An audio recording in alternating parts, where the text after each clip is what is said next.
Bonjour, assalamu alaikum Sénégal, j'espère que yéen a ngi si jàmm. Moi aussi maa ngi si jàmm dalee na jàmm seen Like Mobile votre chaîne de technologie tey dañu leen di beneen astuce bu jëmaat si Wi-Fi Funbox. Voilà ça peut tax dañu leen demande bu fekkee ne bi may première fois bi ngi dugg si seen Like Mobile nga bës si bouton abonné bi daal di aimer vidéo partage ko activer cloche de notification bi loolu dina tax vidéo boo xam ne dugal nañ ko rek yow di nga bokk si ñu koy njëkk a gis te loolu dinañu yombalal liggéey bi ñuy def tey astuce bi lan la mooy nag kay def ba changer sa nom d'utilisateur Wi-Fi Funbox yow da nga yor sa Wi-Fi Funbox mais da nga toog ba mu yàgg nga gis ni Wi-Fi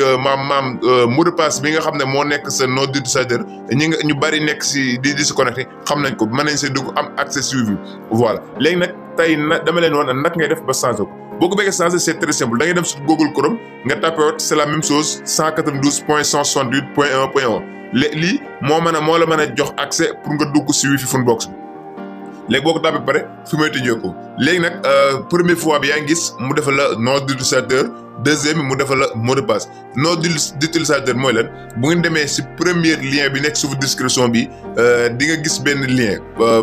lien bi nekk suuf description boo cliquer dina am benn vidéo bu mu lay indil nga seetaan ko jusqu'à la fin dina la wax lan mooy ne nom d'utilisateur ak nag ngay def ba dugal ko tey biñ la indil mooy boo xamee sa nom d'utilisateur léegi nag tey dañ leen war naka ngay def ba changer ko. léegi dañ dugal suñu nom d'utilisateur léegi si kaw ñu def user admin deuxième ñu def suñu mot de passe lien bi nekk suuf description boo cliquer dina la yóbbu si benn vidéo mu wax la lan mooy nom d'utilisateur léegi ñu def ok léegi am na accès suñu modem Wi-Fi bi léegi nag bu ñu xoolee si fin bi voilà léegi xaaral ñu zoom ko léegi bu ñu demee si fin bi ngay gis lu tolloo 4 options si 5e option bi nag voilà léegi ñu ngi fay gis mu defal ñu gestion léegi fi mu ñu bindal gestion moom la ñuy cliquer léegi ñu dem cliquer gestion léegi boo xoolee sa Wi-Fi modem bi rek da nga ko gis léegi boo cliquer gestion fii mooy tijjee ko léegi nag fan moo ñu intéressé waat ak fan la ñu war a dem mooy fi mu ñu bi defal gestion des comptes léegi ñu cliquer gestion des comptes. léegi gestion des comptes bu tëjee ko passe bi moom la lay indil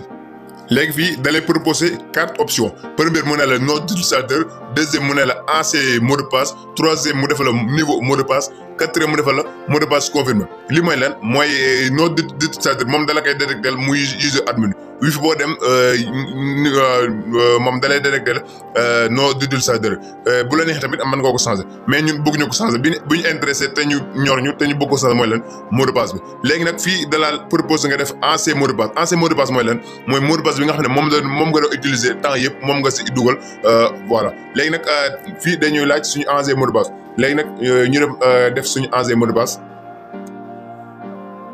moo xam ne nag bu dee nag sa mot de passe bi nga xam ne dafa wees xamoo ko doo am accès si Wi-Fi bi ba di ko mën a changer moo tax ma leen wax ne ngeen xam seen mot de passe bi nga xam ne moom ngeen utiliser pour mën ko changer. léegi lan lañ war a def mooy dañuy dem dugal suñu ancien mot de passe bi nga xam ne moom lañu utiliser pour l'instant pour mën a changer suñu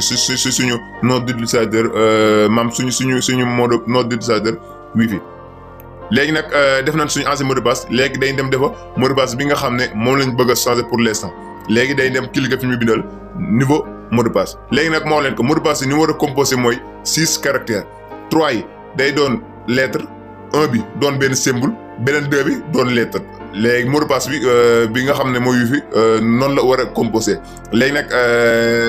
voilà léegi ñu dem def suñu nouveau mot de passe léegi nag bu ñu xoolee si kaw. mot de passe ni mu war a composé moom la indil ci kaw mu ne la 6 caractères la composé day am day am 3 lettres am benn symbole daal di am 2 chiffres 6 caractères yi noonu la war a composé sinon rek yow doo mën a changer mot de passe léegi nag comme que xam nañ mot de passe bi ni mu war a composé ba pare xam nañ lan la war a laaj léegi nan la ñu war a def mooy dañuy dem